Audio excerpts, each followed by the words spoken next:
3.1절 100주년을 며칠 앞둔 이 시간에 여러분들 여기 많이 모여주신 것에 대해서 감사드리고, 또한 이승만 학당과 편엔 마이크에서 또 이런 자리를 만들어서 지금 중차대한 위기를 맞고 있는 한국의 현재 시점에서 과연 대한민국은 무엇인가라고 하는 것을 알려주기 위한 학술대회가 열린 것에 대해서 무한한 축하를 올립니다. 제가 이 자리에서 그것은 좀 외람된 느낌이 듭니다. 학교를 떠난 지는 이미 오래됐습니다만, 공부를 한다고 하는 것은 반드시 학교 있어야만 공부가 되는 것이 아니다라고 하는 내 변명을 하면서 이 자리에 감히 서게 되었습니다.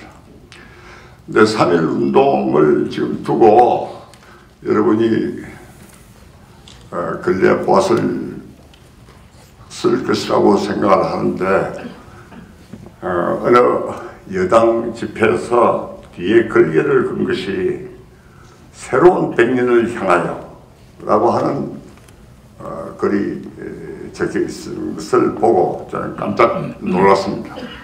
새로운 대한민국의 70년이 아니고 새로운 100년을 위하여, 역시 임시정부에 연결되는 예지를 한 것입니다. 다시 말하자면 대한민국의 정통성을 부정하는 글귀를 걸고 회의를 하는 모습을 보고 경악을 금치 못했습니다. 지금 이런 이 식으로 역사를 몰고 나가는 정권이 현재 문재인 정부인데, 그걸 일일이 제가 이야기할 필요는 없고 단 학술적인 의미에서 몇 마디만 올릴까 합니다.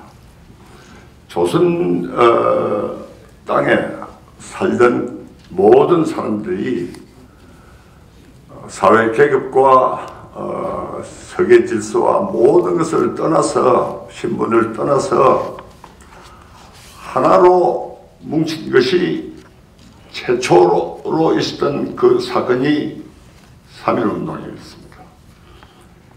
이게 조선 사람이라고 하는 사람은 다 거기에 찬동을 하고 참가한 일인데, 조선사에 있어서 처음 있었던 일입니다, 이것은.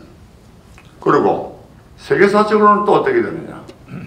조선이라고 하는 나라가 소위 말하는 세계사와 연결되는 최초의 사건이 3.1 운동이었습니다.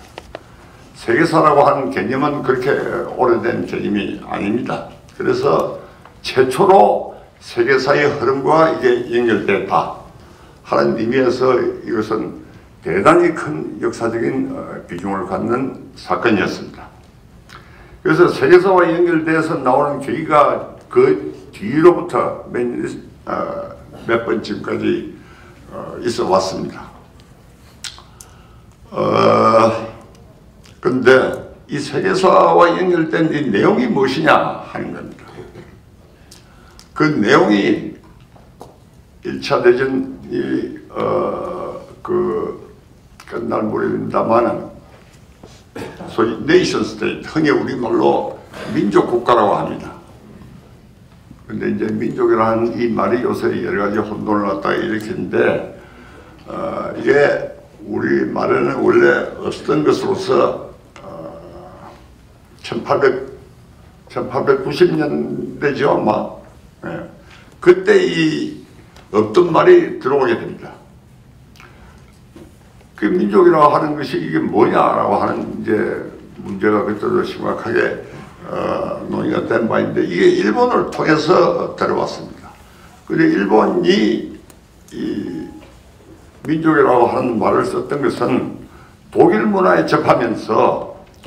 접하면서 이제 명치시대를 갖다가 독일을 모델로 해가지고 만들어 나오는데, 그때 독일 정치학 서적이나 사상 서적에 폴크라고 하는 단어가 나옵니다. 이걸 어떻게 번역을 해야 되느냐 해가지고 학자들이 상당히 고심을 했습니다.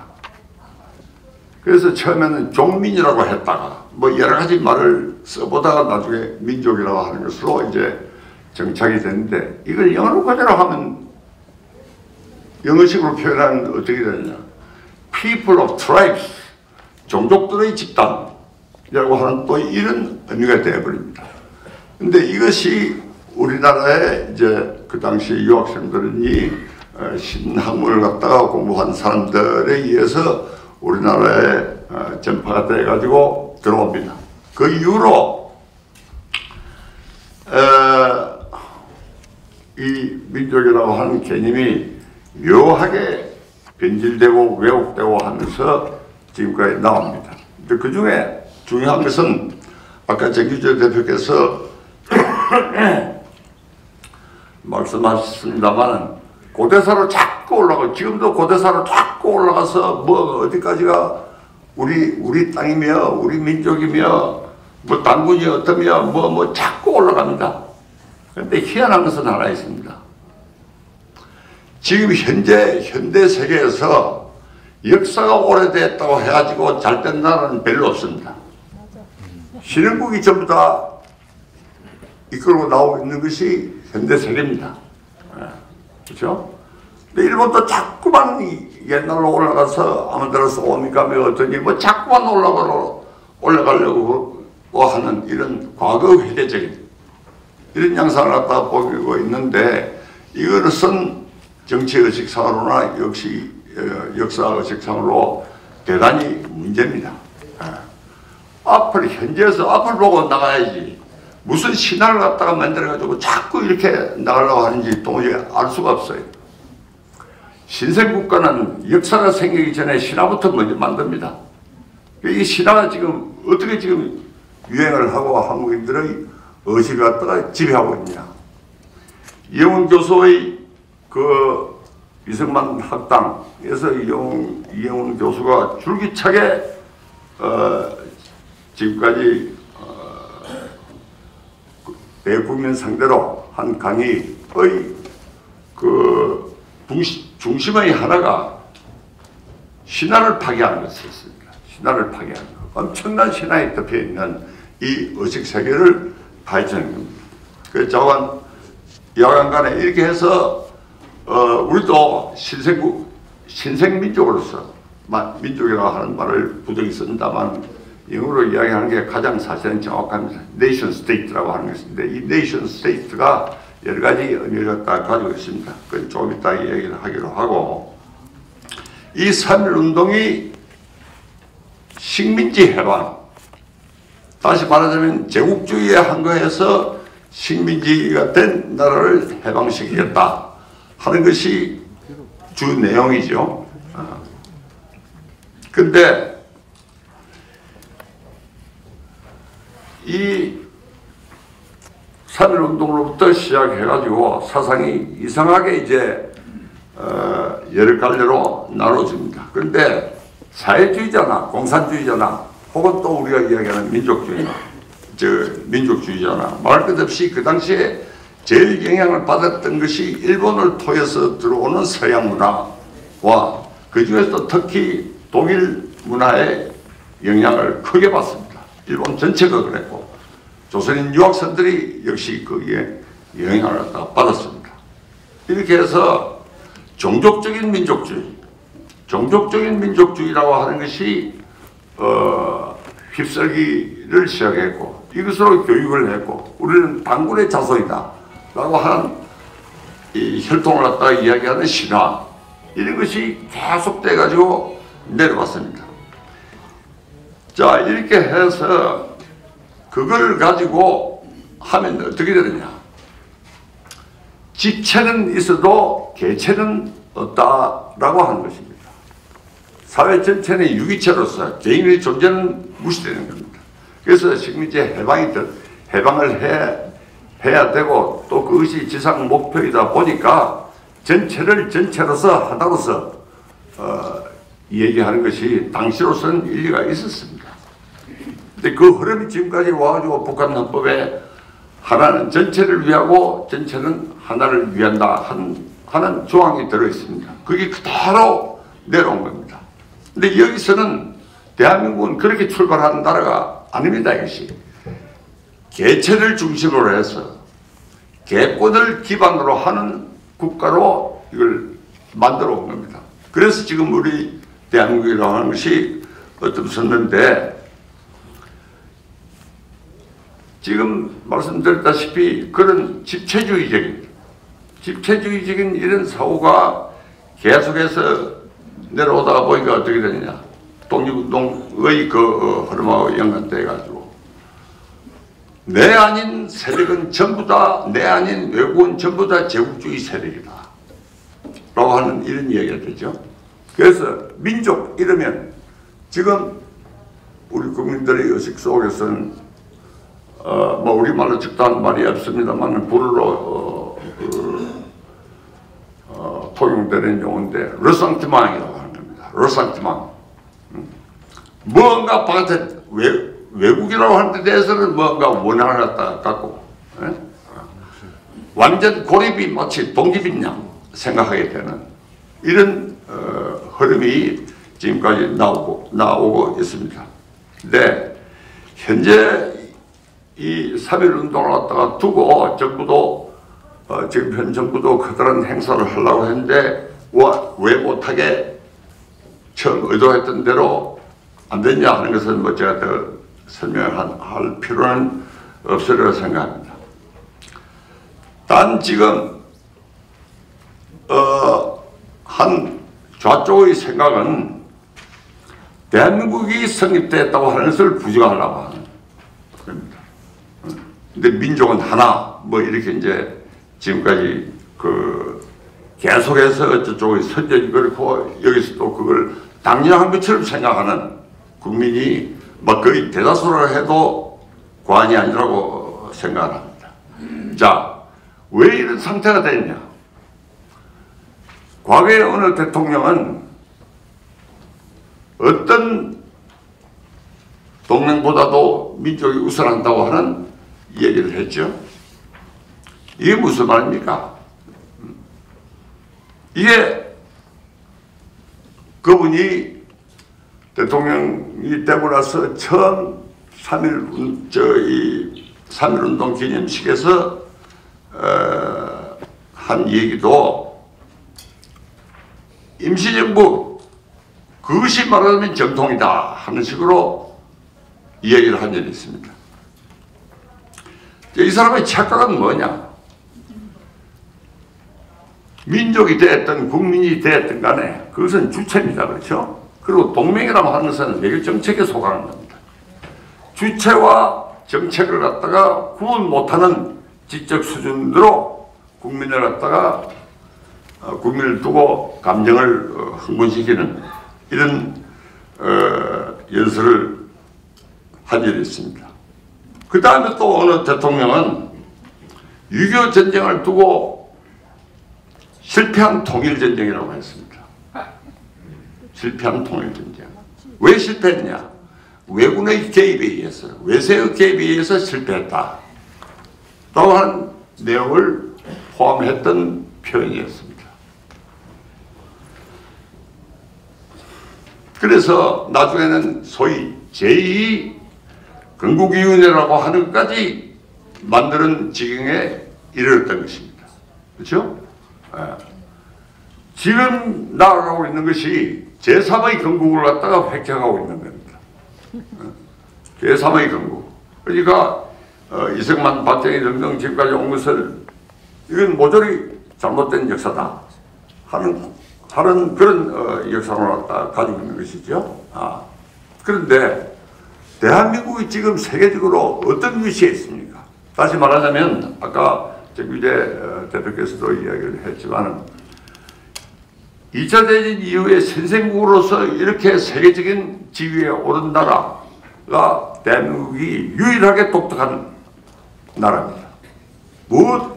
어떤 노력이 이렇게 해가지고 대한민국이 이런 지위에 오르게 됐냐 하는 것은 제가 더 이상 설명할 필요는 없습니다. 한 가지만 제가 강조를 하자면 전체주의에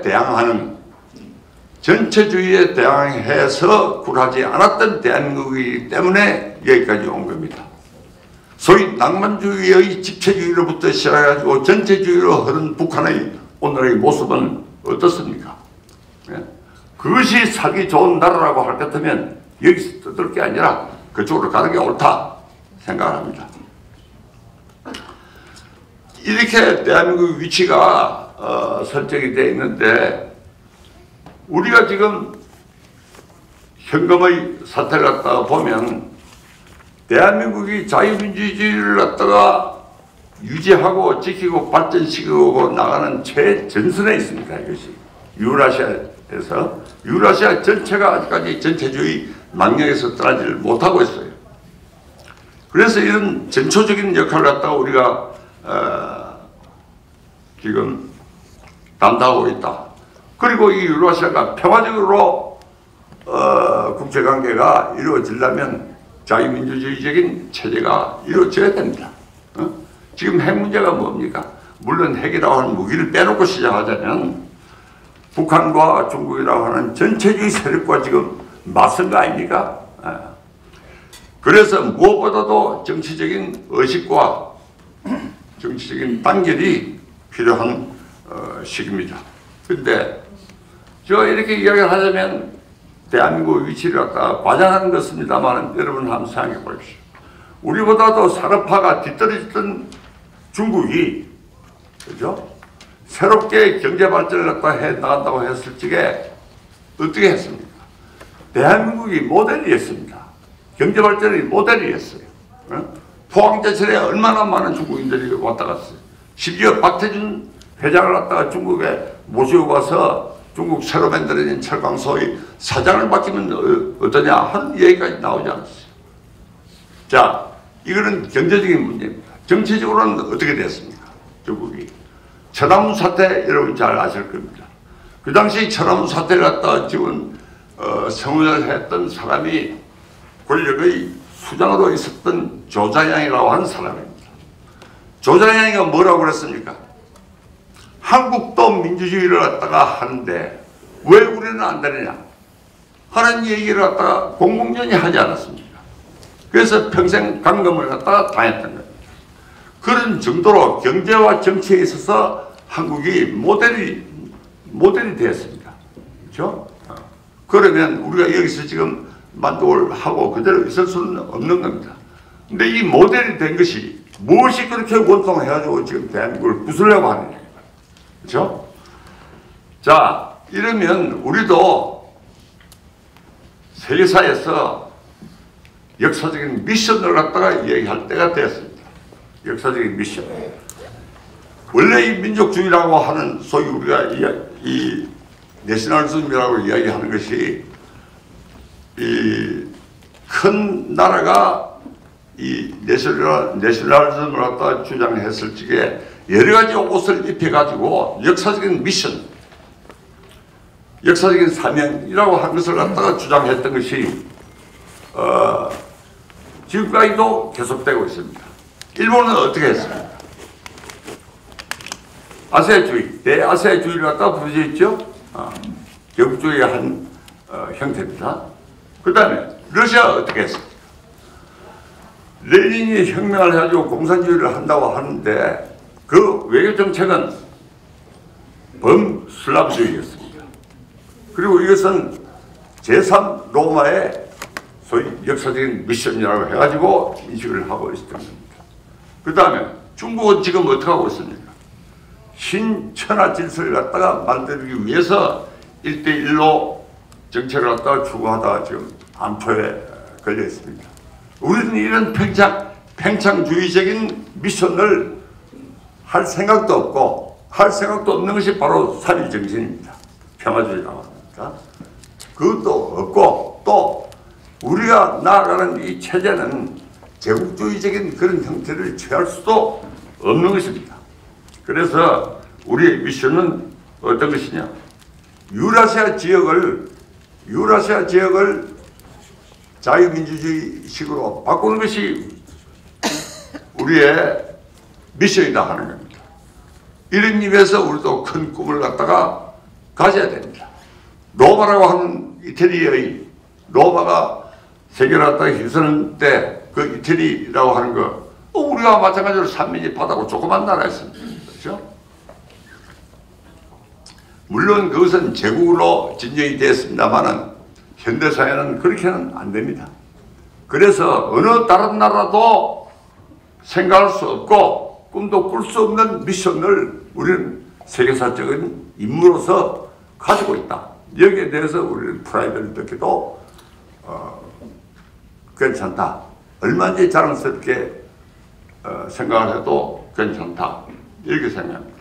그래서 이 이야기가 조금 길게 됐습니다만은 오늘 이 학술 회의가 그런 의미에서 현재를 극복을 했다 하고 신화를 파괴하고 젊은 나라로서 세계사적인 임무를 다하는 그런 출발점이 되기를 기대하면서 간단히 제 인사 말씀을 마치겠습니다. 고맙습니다.